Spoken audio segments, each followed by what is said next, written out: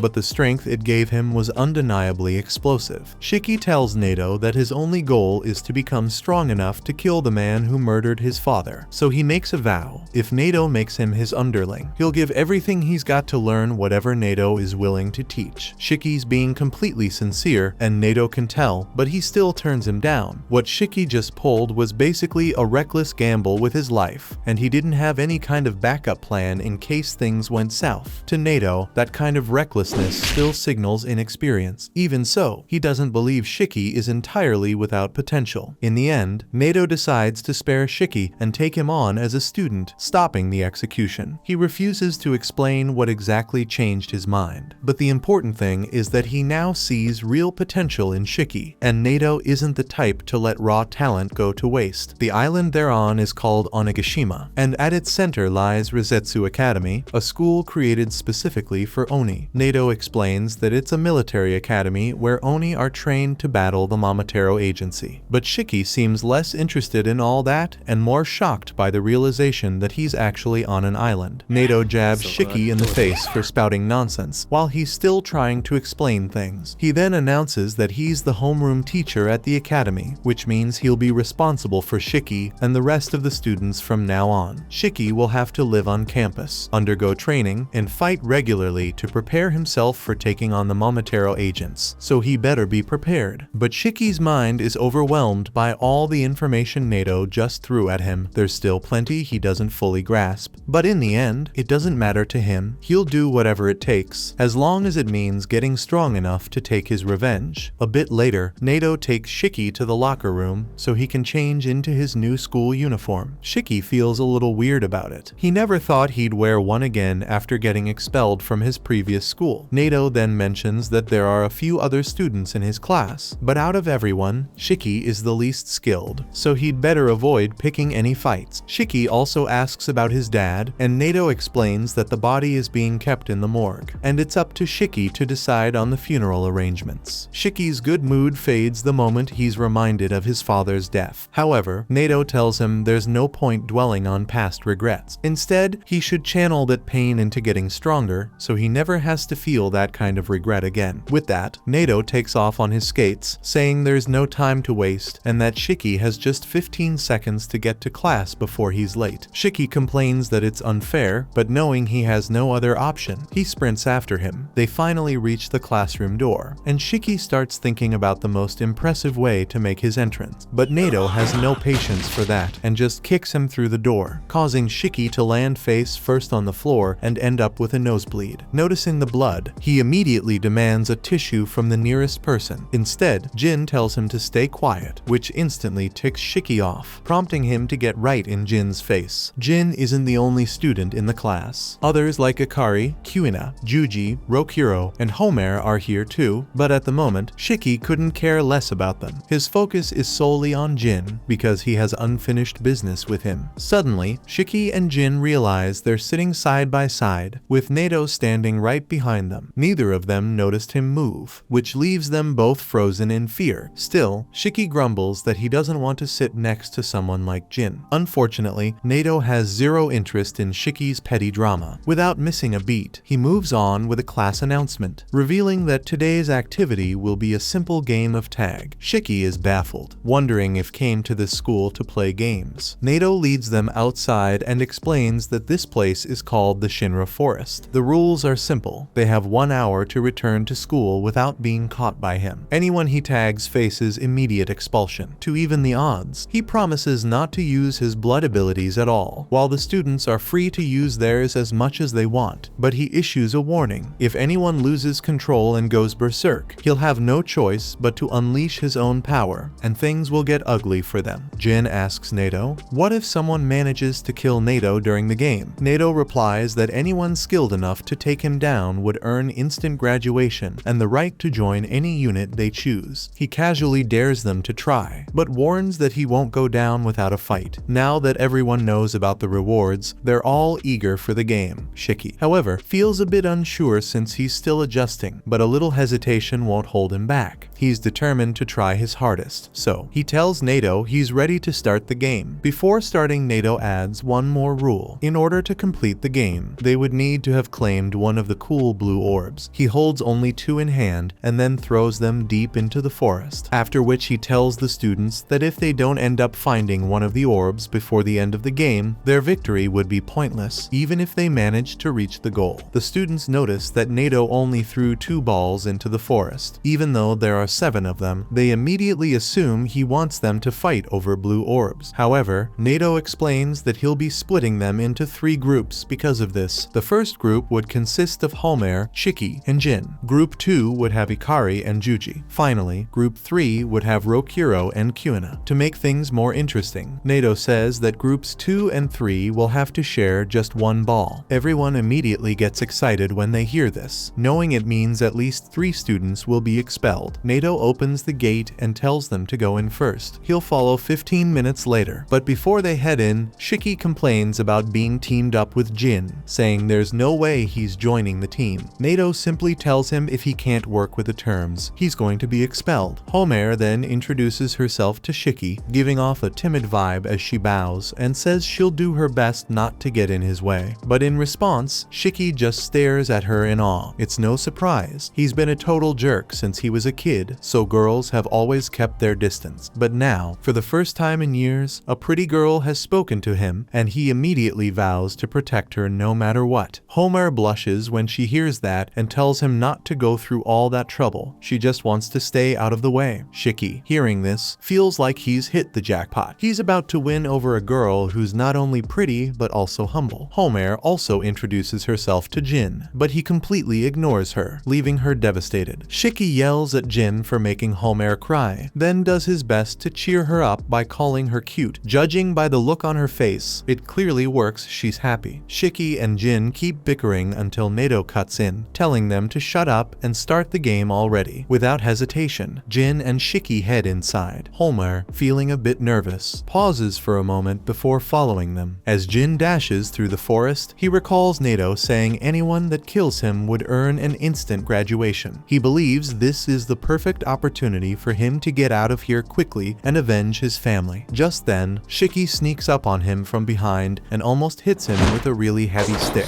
They stand stand opposite each other. What Shiki wants is for Jin to take back what he said about his reason for coming here being pointless. In an attempt to prove how strong he is, Jin takes off his mask and shows the scary scars he has on his mouth. But Shiki isn't intimidated by it because he feels showing off scars is something only weak people do. Jin then rips his arm open and 3 spinning blood chainsaws emerge from his arm. Shiki's eyes widen in surprise as he wonders how Jin is controlling his Oni blood with such ease. Jin can tell Shiki is intimidated by this. He tells Shiki to just run away if he's scared. That's when he learns that Shiki came all the way here to avenge his dead father. For that reason, Jin just believes they'll never understand each other. Shiki tries to control his blood too. He bites his finger and lets the blood seep out, but nothing happens. He just ends up embarrassing himself. He's furious that Jin can do it so easily while he can't. Shiki never was the kind of guy to back down from a fight, so he picks up his stick and charges Jin, giving it his all. Meanwhile, Homer is lost in the woods and starting to look really discouraged. She trips and falls flat on her face, saying that someone like her doesn't belong here. She briefly finds hope, remembering that Shiki said they'd work together, but quickly loses it again when she realizes she relies too much on others. Still, she keeps walking, unaware that she just passed one of the blue orbs she's supposed to collect. Meanwhile, the other students wait outside, wondering how things are going inside the forest. At the same time, Shiki and Jin are still brawling, and it's clear that Shiki is getting his butt kicked. Jin dodges every single one of Shiki's attacks. He's really frustrated at how Jin can control his blood so easily. Even the shape it takes when he controls it is far different from his. In the middle of the fight, his 2 brain cells click, where he realizes the shape of his blood is even different from Nado's. This makes him realize he can shape or form his blood as he wishes. But in the next moment, Jin smacks him across the face and knocks him out.